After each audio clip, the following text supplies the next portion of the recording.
E como sempre, estamos de olho aqui no AgroB, no preço que está chegando do produto na Ceasa e o que está chegando, obviamente, na mesa dos mineiros.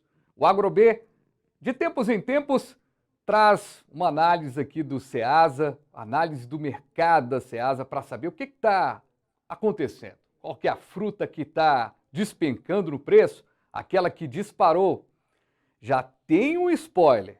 O limão está mais azedo se comparado a outros tempos. Mas não é no sabor não, é no preço mesmo. Já o morango está um pouquinho mais docinho. Também não é no sabor, e sim no preço, que deu uma leve queda. O AgroB traz aquele programa que você gosta demais, que é de saber do preço do que está acontecendo no sacolão. O AgroB entra no ar agora.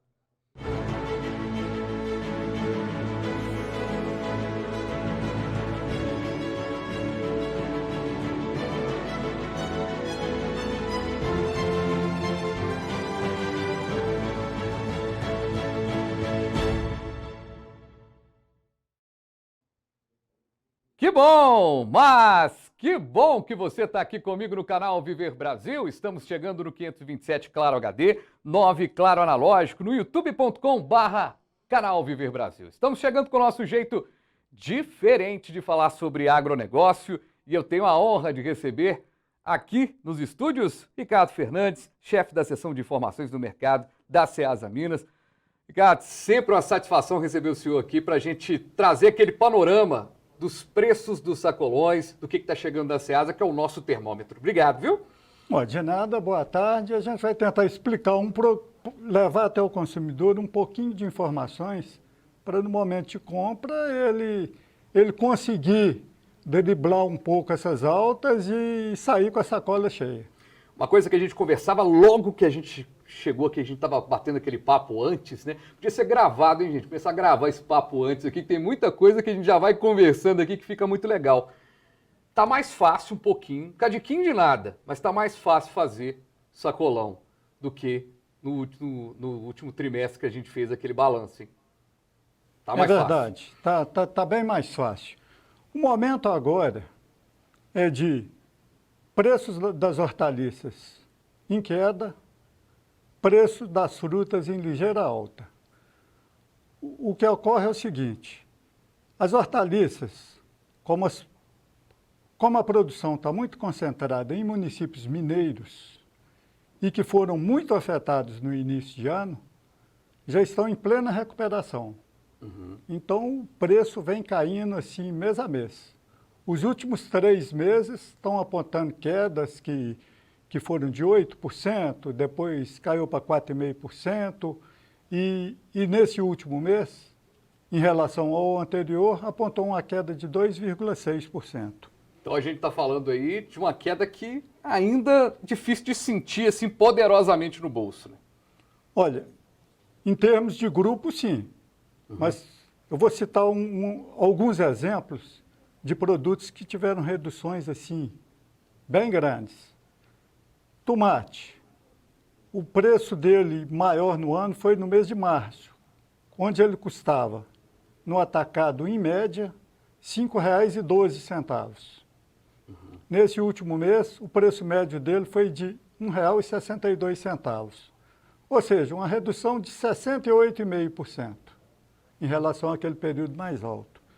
Outro exemplo, e nós até comentamos da última vez, é a cenoura, que chegou a custar, em média, no mês de abril, R$ 6,20 e que fechou o mês de agosto, agora, em média, a R$ 1,37. Uma redução de 77,5%. Ou seja, daquele número de 2%, a gente já chegou no número mais quantitativo quando a gente pega um produto em especial.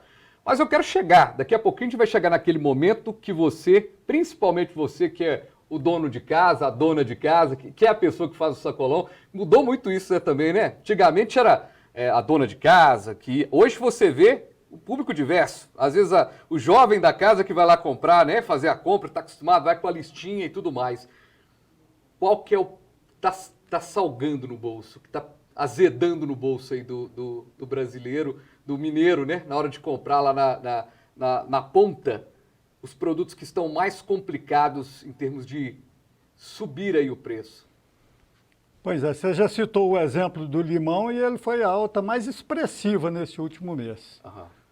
A variação de preço dele chegou a 103,7% de agosto em relação a julho. E outros produtos também acompanham, não com altas tão fortes, mas banana está num período de oferta mais restrita e preço mais alto. Maçã.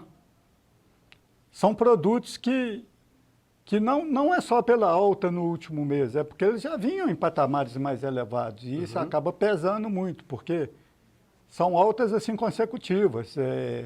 Os últimos 2, 3 meses são de alta, então o consumidor sente bastante na hora de consumir esses produtos. Pois é, e aí, junto com ele, tem outros produtos também que acabam que sofreram. A gente estava falando muito, né, da cenoura, falamos muito do quiabo, tivemos caminhos aí.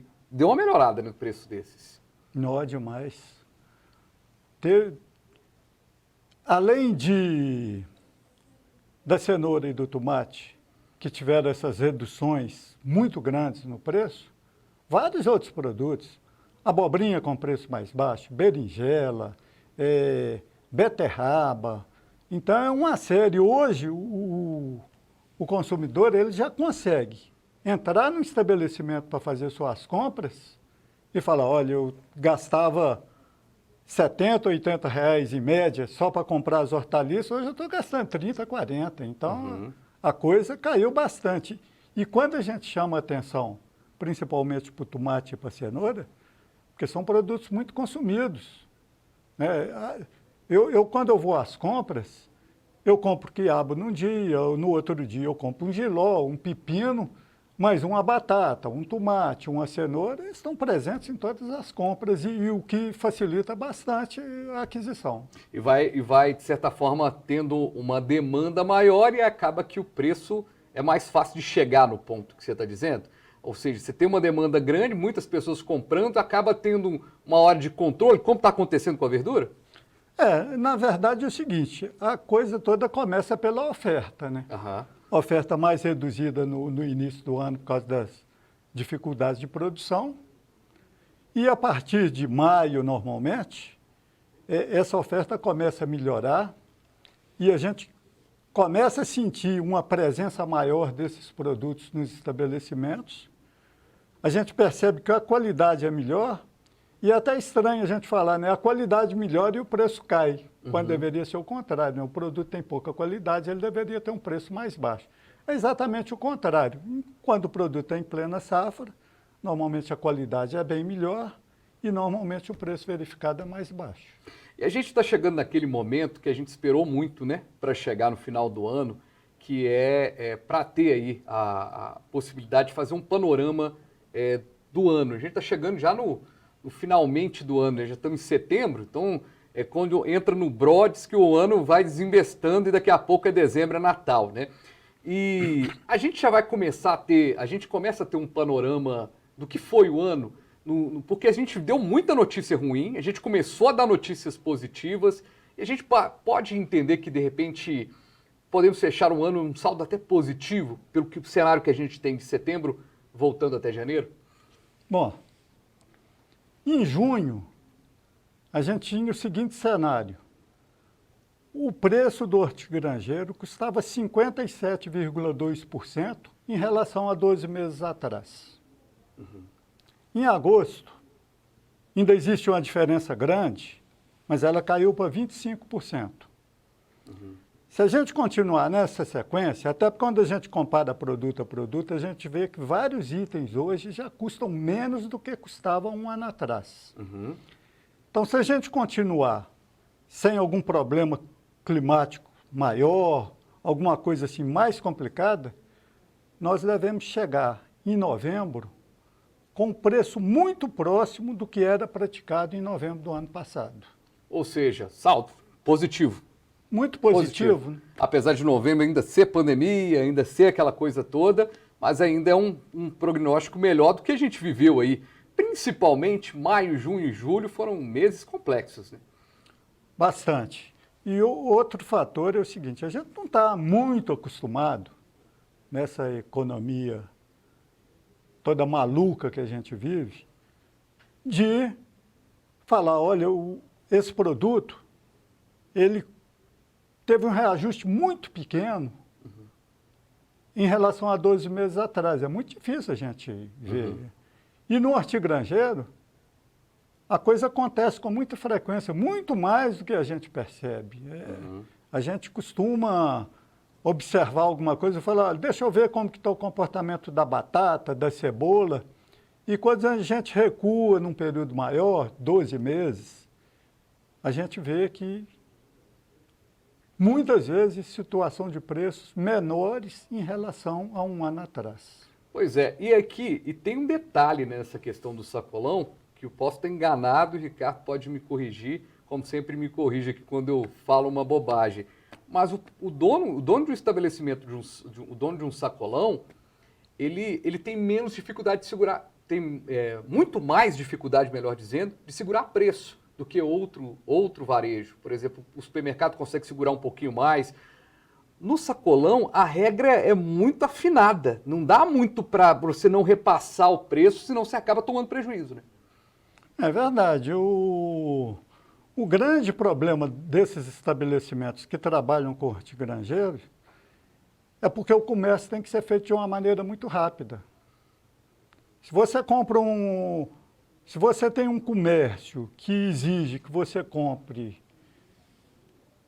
20 caixas de tomate por semana, você tem que ter comprador para consumir aquelas 20 caixas de tomate na semana. À medida que o comércio vai demorando a acontecer, você tem que começar a fazer suas promoções. E o consumidor tem que aproveitar esses momentos. É a hora das promoções. E a gente vai saber de preço, muitas outras coisas, no nosso próximo bloco, porque tem uma lista aqui boa de variação de preços aí, né? Preços, eu estou vendo aí, tem algumas coisas interessantes para o Ricardo dividir para a gente. Inclusive, eu estou devendo uma análise do morango também. O morango deu aí uma queda. Mas eu ainda acho, eu sempre falo isso aqui quando a gente conversa, né? O morango é uma fruta complexa para quem vende e para quem compra. A gente volta rapidinho aqui com o nosso jeito diferente de falar sobre agronegócio.